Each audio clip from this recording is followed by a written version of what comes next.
there she was. My sister just sat there, sad. My first thought, must be a boy problem. It usually is. So I asked. She gave me the eye. To my surprise, it's not just any boy, but a guy she had a crush on, a guy she really, really, really liked. I sat down to listen, gave sister my shoulder to cry. On came out a sentence, hard for her to describe. This guy had been sentenced 25 to life. Now he's only 15, likely to spend more time than he's been alive between bars like words and brackets. But what happened? Imagine. Him and his boys listened to their favorite rapper, Chief Keef, smoking weed, which was a normal day in their hood. They grew up together. They went from playing Game Boys to smoking and sagging their pants. What about the examples they had from their uncles, cousins, and dads? They had game on the basketball court, they had game with their chicks, they had game with their women, they had game with their kicks. So her friend never had a great example of being a man. Moving through juvenile systems was the only time they seen Game Boys advance.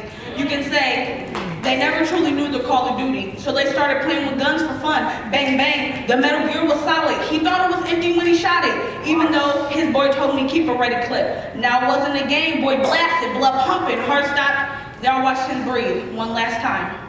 By wiping her tears and stroking her hair, how many years will I have to hear this sister I love let boys interfere with her life? I grew tired of hiding inside my silence. I had to speak out to the problems that often led to meaningless violence.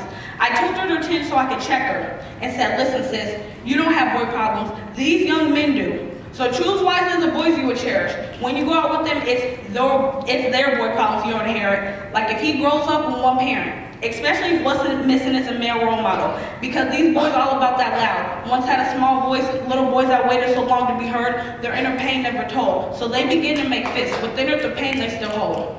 I mean, they need to do something with this Chief Keef boy.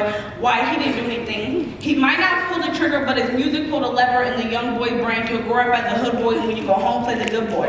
Wow. This isn't even the beginning of the boy's problems. It's not your fault the boy you liked didn't like to use condoms. Stop being his cheerleader. This boy has a 5-month son at home who's gonna go through the same things his father went through. No man to teach him how to read or write, who grew up and memorized what the cops say when you read your rights. No man to show him how to ride a bike, to later learn to drive without a license whenever his rims weren't tight. No man to show him how to treat the ladies right. Well, that's what happens when I grow up. So basically tell me you're gonna get pregnant by a hood boy who plays daddy on Facebook? Come on, ladies, how about you raise the bar? Be the example for your generation. And boys, stop with the petty little stuff violence. Fathers, we need you. And stop giving your girls your boy problems.